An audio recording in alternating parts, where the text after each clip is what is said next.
John Steinbeck. Welcome to the show. Why don't you tell our viewers and listeners when and where you were born?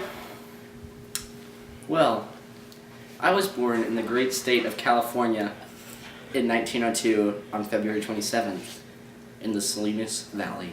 When and where were you born? I was born on June 24th, 1842 in Meigs County, Ohio. Hello, Stephen Crane. Welcome to the show. Hi, thanks for having me. All right, why don't you tell me when and where you were born? Yeah, I was born in New York, New Jersey on November 1st, 1871. Welcome, Abraham Lincoln. Welcome, Mr. Abraham Lincoln. Would you like to tell us when and where you're born? Well, I was born in Hodgenville, Kentucky, February 12th, 1809.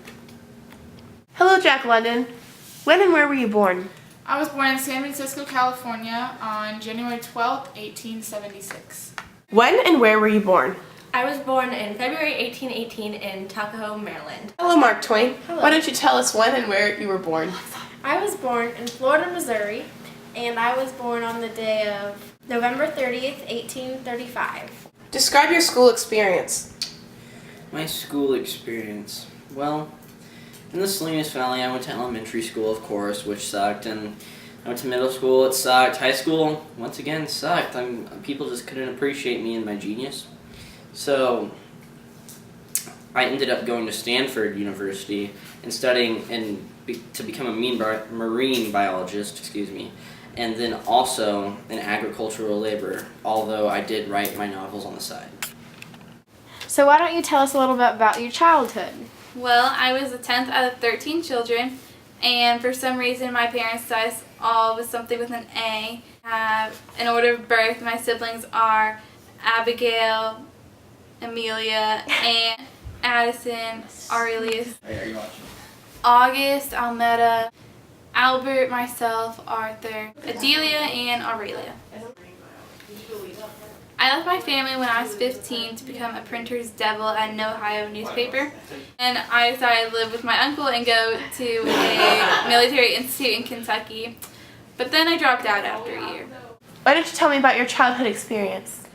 Well, when I was little, my dad died, and my mom had 14 other children, so I was the youngest one, and naturally the forgotten.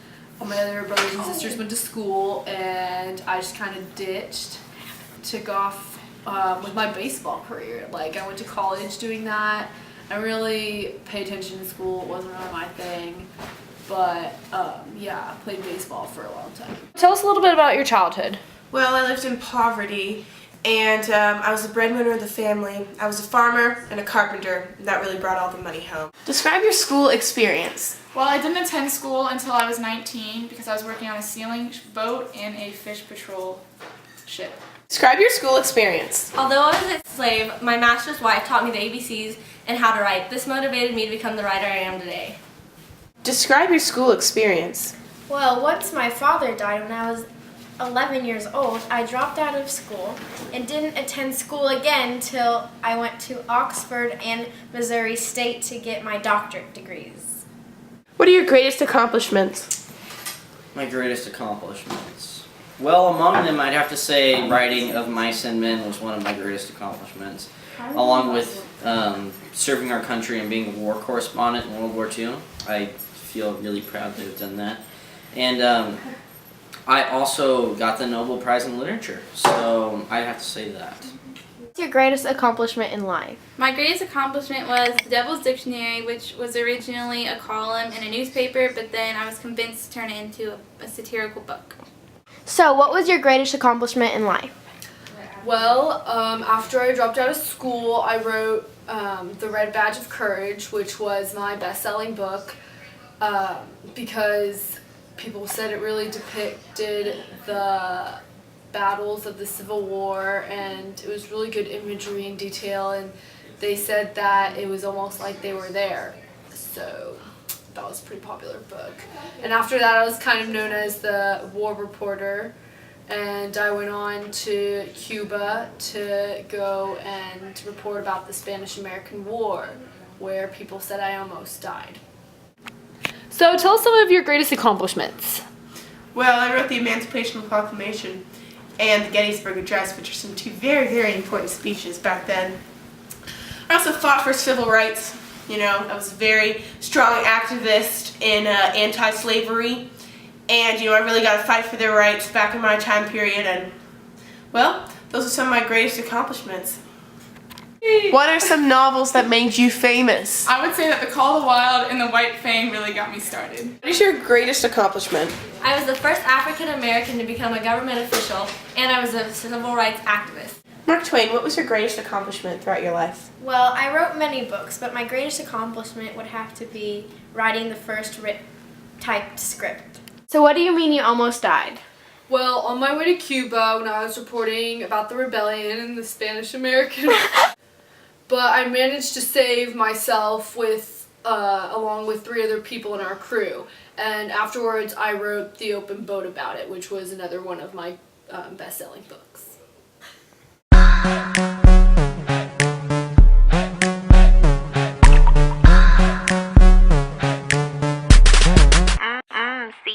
Set 'em free, set 'em free, break the chains of slavery, set 'em free, set 'em free, set 'em free, open the gates of slavery, set 'em free. I'll write a speech, so America won't have me impeached. I'll write a speech, so America won't have me impeached. A house divided cannot stand. Don't worry, America, Abe's your man.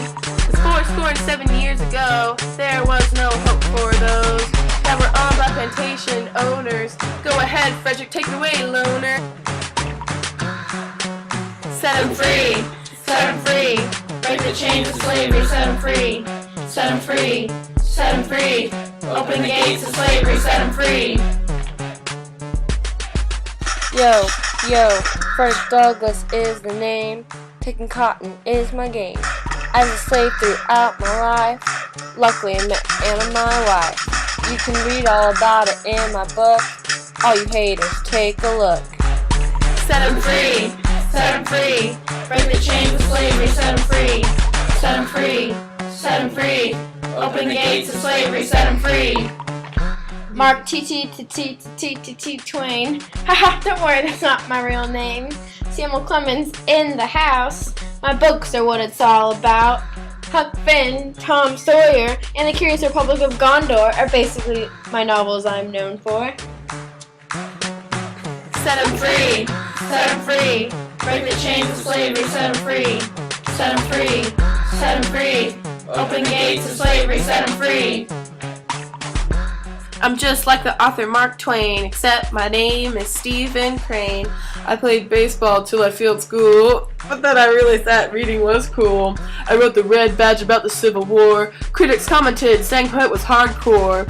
Trust me, I've seen a quarrel of the pines. The war is kind, and other lines. Set 'em free, set 'em free, break the chains of slavery, set 'em free, set 'em free, set 'em free, open the gates of slavery, set 'em free. I'm Amber with Fiercely, and here's my story. I'll tell you about my wartime glory. I fought in the Civil War, wrote the Devil's Dictionary, it isn't a bore. You know, I once said in my book, the electric light invades the dumbest heap of hay. Set 'em free, set 'em free, break the chains of slavery, set 'em free, set 'em free, set 'em free, open the gates of slavery, set 'em free. I'm Jack London, this just in. I wrote a short story called The Pin. I believe old lungs automatically sleep, then wake again from a brutal sleep. I'm known across the globe. Take it over, Simon, give him a real show. Set 'em free, set 'em free, break the chains of slavery, set 'em free, set 'em free, set 'em free, open the gates of slavery, set 'em free. Hey, what's up? Mr. Steinbeck in the house. My novels are so big that they could crush a mouse. Now remember, kids, that you need to learn. A sad soul can kill quicker than a germ. Now this is the end of our epic rap, but me and the boys will be a coming back.